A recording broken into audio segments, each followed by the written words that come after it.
सबसे पहले भारत माता के उन वीर शूरवीरों को जिन्होंने भारत माता की रक्षा करते हुए अपने प्राण गंवाए हैं, मैं उन्हें श्रद्धांजलि अर्पित करता हूं। सभी उन भाई बहनों को, उन अपने बच्चों को, अपनी लाडलियों को जो अभी भी सरहद पर खड़े हुए हैं, उन्हें बार बार प्रणाम करता हूं। शहीदों के परिवारों के लिए ऊपर वाले मालिक से प्रार्थना करता हूं कि मालिक उन्हें कभी कोई कष्ट ना हो, उनके ऊपर अपनी निगाहें बनाए रखना। और सभी साधु संत सन्यासी योगी त्यागी सभी महापुरुषों को, सभी सत्पुरुषों को, सभी गुरुजनों को, सभी सदगुरुओं को मोदी जी और योगी जी के चरणों में अपना सर झुकाता हूँ, उनके चरण स्पर्श करता हूँ। बच्चों, आज मैं आपके सामने कुछ चंद लाइनें आपके भजन से जुड़ी हुई अवस्था की बात करूंगा। मैं आप जब भजन करते हैं या नामदान, जब जो कुछ आपने लिया हुआ है, जहां से भी मंत्र आपने लिया है, जिस गुरु से भी, आपको मंत्र के माध्यम से आपके शरीर के अंदर जो जो बदलाव आते हैं, अर्थात आपका शरीर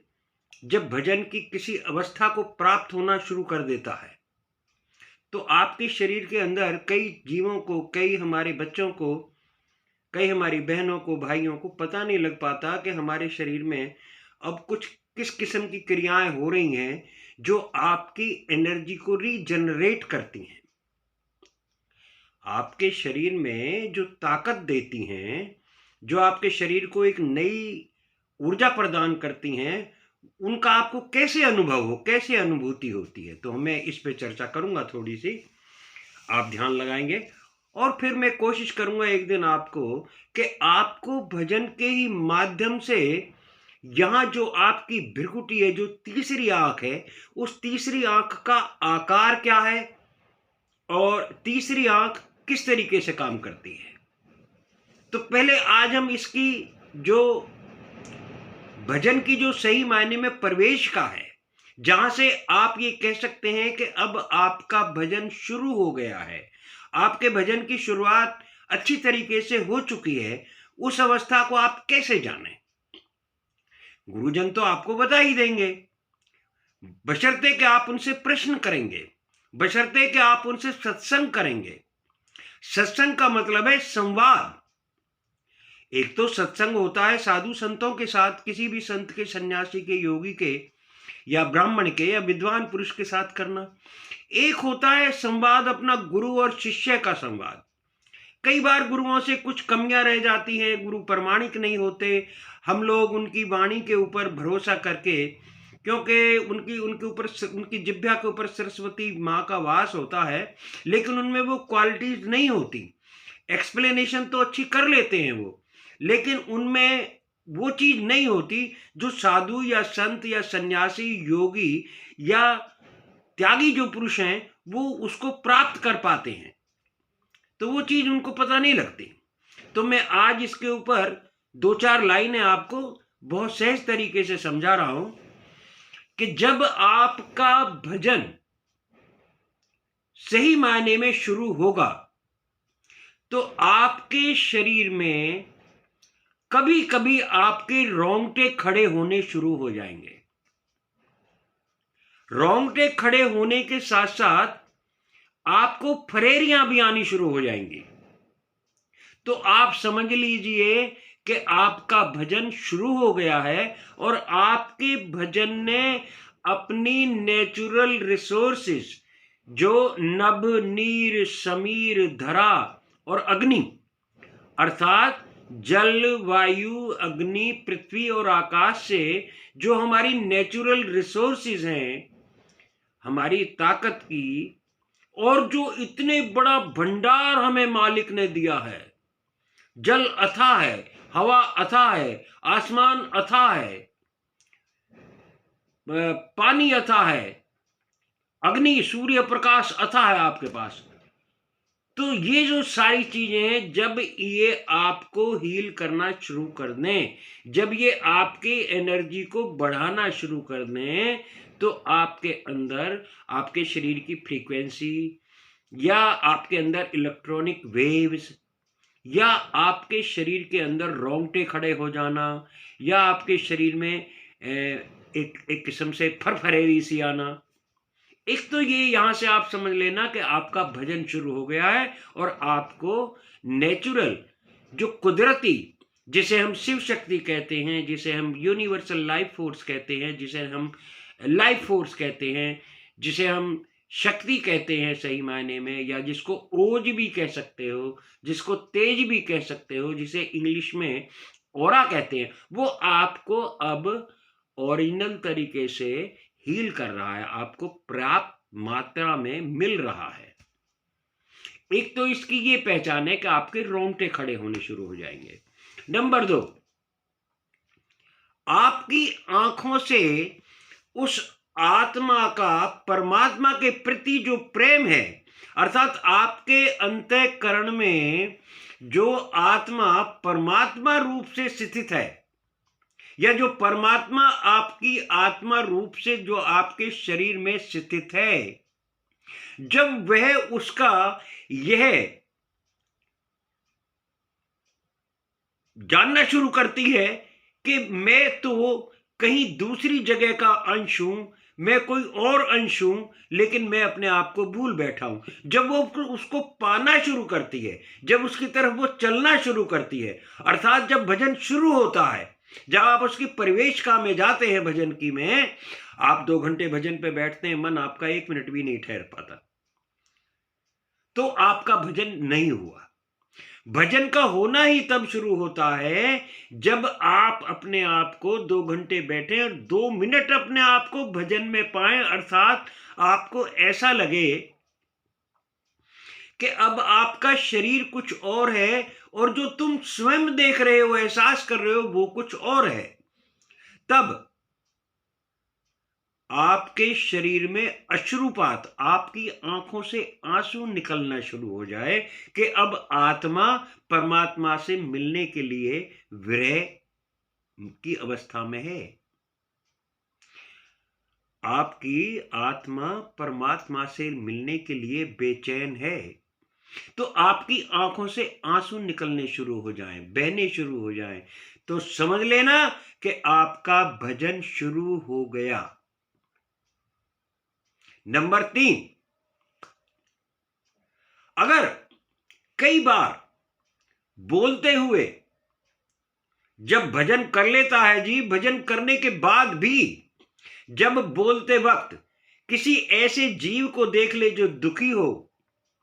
जो किसी वजह से परेशान हो, उसको देखकर आपका गला, आपका कंठ जब घर्राने लगे, अर्थात भर्राने लगे, अर्थात कंठ की आवाज पूरी तरीके से साफ सुथरी ना निकले, आपको जैसे रोने जैसी आपकी अवस्था हो जाए, तो भी समझ लेना कि आपका भजन शुरू हो गया। इसलिए ये 3-4 चीजें ऐसी हैं, या आपको किसी को मारने का, किसी को धमकाने का, किसी को डांटने का मन ना करे, और करे भी तो डांटते हुए भी उसमें प्रेम रस हो। तो ये 3-4 चीजें हैं, इनसे समझ लेना कि अब आपका भजन शुरू हो चुका है, और आपके शरीर के अंदर वो शक्ति प्रवेश कर रही है, जिन शक्तियों की तलाश आपके शरीर को है, और वो आत्मा उस परमात्मा से मिलने के लिए विकल है, उसमें प्रवेश पाने के लिए चल रही है, उस तरफ बढ़ रही है। तो ये दोनों क्रियाएं जो है, शरीर की भी और आपकी आत्मा की परमात्मा की प्राप्ति के लिए प्रयत्न भी, अब दोनों जारी हैं। तो आपको जब ये आपके शरीर में कंपन होनी शुरू हो जाए, या आपके शरीर में पड़ा हुआ शरीर का कपड़ा सर्दी के मौसम में भी आपको गर्मी का एहसास करा दे, आपको तपती हुई सर्दी में भी आपको गर्मी का एहसास कराना शुरू कर दे, तो समझ लेना आपको नेचुरल यूनिवर्सल लाइफ फोर्स आपको मिलनी शुरू हो गई है। इसके फायदे क्या हैं? ये तरंगे जो होती हैं, ये तरंगे आपकी बीमारी की, आपके शरीर के उस बीमार अंग को, उस दूषित अंग को, या उस रोगी के अंग को जिसमें रोग लगा है कोई, उस रोग को काटना शुरू कर देती हैं। चाहे वो बीमारी कैसी भी क्यों ना हो, कितनी भी भयंकर क्यों ना हो, लेकिन जब आपको ये चीजें आभास होना शुरू हो जाएं, तो समझ लेना कि आपकी बीमारी के ऊपर उन तरंगों का इफेक्ट अब पड़ रहा है, उनका असर अब हो रहा है, और वो बीमारी कटनी शुरू हो जाती है। वो भले ही कैंसर हो, भले ही टीबी हो, भले ही किडनी की बीमारी हो, भले ही किसी चीज की बीमारी हो, लेकिन वो नेचुरल रिसोर्सेज आपकी जनरेटर जो आपकी एनर्जी को जनरेट करती है, वो शुरू हो गई हैं, और वो वहीं पे इफेक्ट करेंगी जहां आपको कोई पेन है, जहां आपको कोई जख्म है, जहां आपको कहीं पीड़ा हो रही है, वो वहीं पे उसका सीधा असर होगा। और इसमें ऐसी अवस्था में आपको अपने गुरु का भी अगर साथ मिल जाए, तो गुरु आपको प्रमाण दे देगा, अर्थात जो कुछ वो कहता है गुरु, वो उसे करके भी दिखाएगा और आपके ऊपर प्रयोग भी करेगा। तो इसलिए इन चीजों को आप ध्यान में रखें कि जब भी आप भजन करें और भजन में आपको ये चीजें एहसास करें, तो आप रियलाइज करें कि आपके शरीर के अंदर कोई चीज आ रही है। आपके अंदर अगर तरंगे आ रही हैं, आपके अंदर अगर ये रोंगटे खड़े हो रहे हैं, तो आप ये रियलाइज करोगे कि आपके अंदर कोई चीज प्रवेश कर रही है, और जो प्रवेश करने वाली चीज है वही वो एनर्जी है जो आपकी उन बीमारियों का इलाज है। तो इसलिए आप ध्यान रखेंगे, इन चीजों को बड़ी गौर से समझेंगे और ये रियलाइज भी करेंगे, और रियलाइज करने के बाद एहसास करो, और ये एहसास तुम्हें होगा, ये एहसास आपको होगा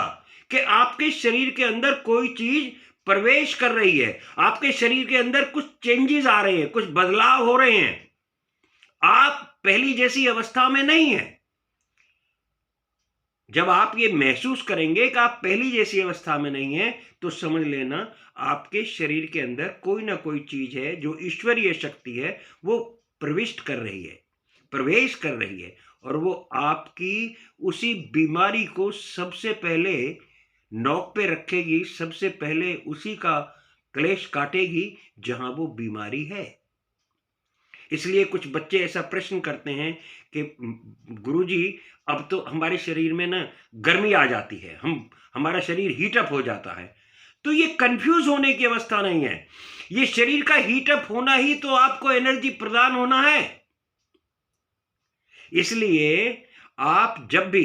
भजन करें और भजन में ये क्रिया होनी शुरू हो जाए, या यहां कुछ दिखना शुरू हो जाए, या अनहद बाजा जो आपके कानों से शुरू होता है, ये पहले आपके बाएं कान से शुरू होगा, क्योंकि आपका बायां मस्तिष्क ये शरारती है, आपका दायां मस्तिष्क ये आपका आध्यात्मिक है, ये आपका आत्मिक है, ये शांत स्वभाव में रहता है, ये आस्तिक है, ये नास्तिक है। तो इसलिए इस चीज को आप ध्यान में रखेंगे और आगे बढ़ेंगे। भजन में बिल्कुल चिंता ना करें, भजन आपको कभी भी कोई गलत चीज नहीं देगा। भजन जब भी आपको कुछ देगा, आपके ही हित की चीज देगा। अगर आप भजन की क्रियाएं जानते हैं, गुरु ने पूरा समझाया है, कहां हाथ रखना है, कैसे हाथ रखना है, किस चक्र का, कौन से चक्र का कहां ध्यान करना है, ये सारी चीजें आपके काम की हैं। इन चीजों को जब आप समझ लेंगे, तो आप पूरी तरीके से एक किस्म से आप इस यहाँ तक की जानकारी के ज्ञाता हो जाएंगे, आपको यहाँ का ज्ञान प्राप्त हो जाएगा। जय हिंद, भारत माता की जय, जय हिंद की सेना।